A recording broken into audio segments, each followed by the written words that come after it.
Welcome to this explainer on the Insider's Guide to Whistleblowing, busting the billion-dollar scams. Today, we're exploring a world that honestly sounds like it's straight out of a Hollywood thriller. We are talking about a high-stakes, legal heist, but with a pretty massive twist. Instead of a crew of criminals trying to rob a bank, this is all about ordinary, everyday citizens teaming up with the federal government to bust massive corporate fraudsters. All right, so let's dive right into this and uncover the secret mechanics of whistleblowing. Right out of the gate, I really want to hit you with the sheer scale of what we're talking about here. $6.8 billion. Just let that number sink in for a second. That is the record-breaking amount recovered by the Justice Department in fiscal year 2025 alone. I mean, think about that. We're talking about literally billions of taxpayer dollars that were stolen through fraud and then systematically clawed back in a single year. So how exactly does the government pull off a massive recovery operation of that magnitude? Well, it's all thanks to this incredibly powerful law called the False Claims Act. This is the government's absolute primary anti-fraud weapon, and frankly, it is terrifying for fraudsters. And here's why. It doesn't just politely ask for the stolen money back. No way. It threatens them with what's called treble damages. That means if you get caught, you have to pay back triple the amount of the government's actual losses, plus some extremely heavy penalties for every single false claim. It's basically a financial sledgehammer. And it's designed specifically to safeguard the taxpayer programs that fund everything from our military to our healthcare system. But, a weapon is really only as good as the person aiming it. So that brings us to part one, the inside man, and decoding qui tam whistleblowers. Let's look at how the government actually finds the people to expose these hidden frauds. Interestingly enough, the False Claims Act has its roots all the way back in 1863. Right in the middle of the Civil War, they passed this to stop corrupt military suppliers from ripping off the Union Army. And baked into it is this ancient legal concept known as qui tam. It's Latin, and it roughly translates to "he who brings a case on behalf of our Lord the King as well as for himself."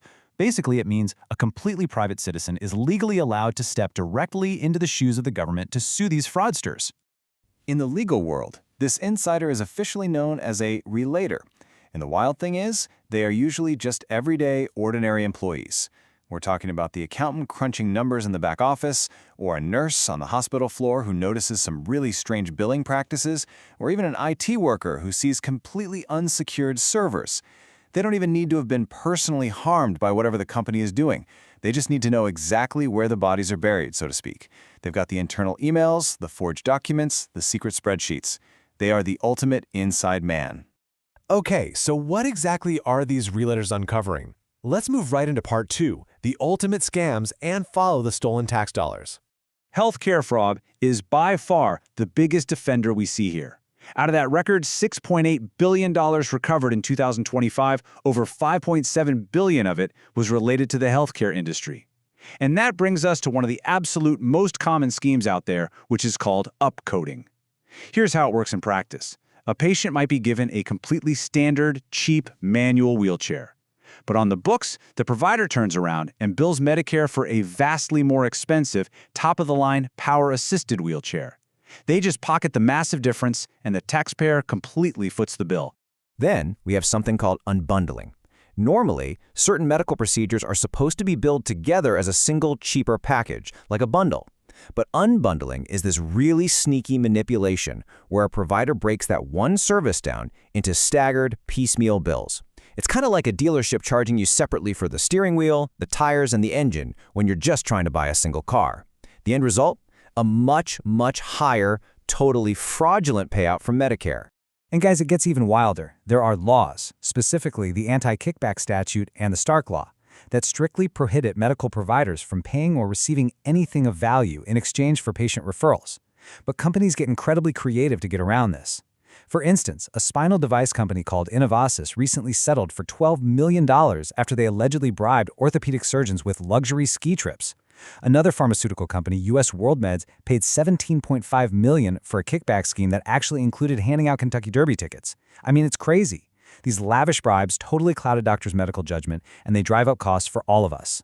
But hey, it isn't just doctors and hospitals gaming the system. Contractor fraud is a massive drain on our resources and, honestly, a huge threat to national security. Prime defense contractors have literally been caught billing the government for ghost services, work that never happened.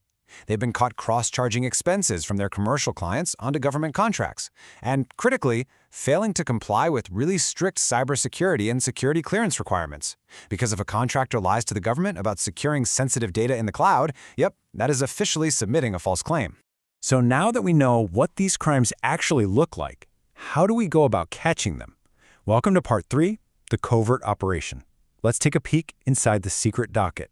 Whenever a whistleblower's attorney files a qui tam lawsuit, it does not go on the public record, not at all. On day one, the complaint is filed under seal on a secret court docket that's kept locked down by the clerk of the court. The paperwork is only given to the Department of Justice and the specific judge assigned to the case. The defendant, they have absolutely no idea they're even being sued. By law, it has to stay completely hidden for at least 60 days. But in reality, this stretches into months or even years as the government requests ongoing extensions.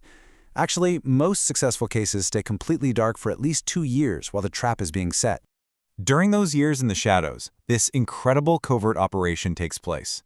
The DOJ, working alongside agencies like the FBI or postal inspectors, meticulously investigates the relator's claims. They issue subpoenas, they review all the whistleblower's disclosure statements, and they slowly build the case. Then, at the end of this whole process, the government has to make a big choice. They either intervene, which means they officially step in and take over the prosecution, or they decline. And here's a fun fact for you.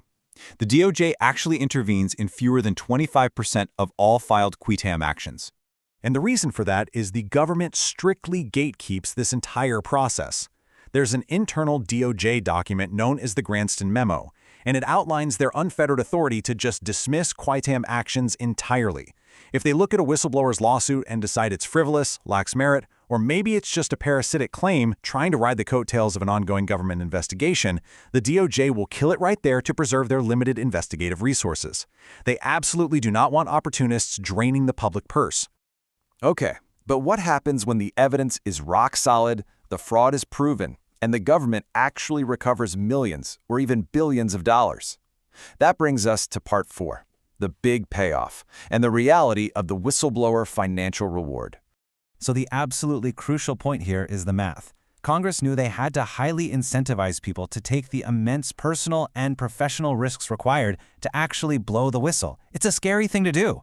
So when a qui tam action is successful, the whistleblower gets to take home a slice of the pie, ranging anywhere between 15 to 30% of the total government recovery. And remember that massive $6.8 billion number? Well, in fiscal year 2025, over $5.3 billion of that came directly from these qui tam suits.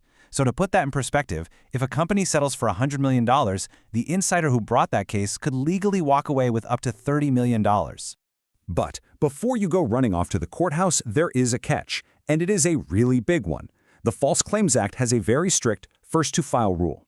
This means that literally no other person can bring a related action based on those same underlying facts. Only the absolute first whistleblower to report the fraud to the government is legally entitled to recover that monetary award.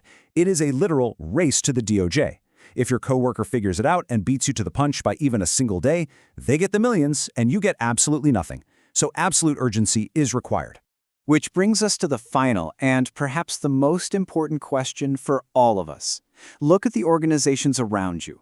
Pay attention to the billing practices, the quiet kickbacks, the corners being cut on major government contracts.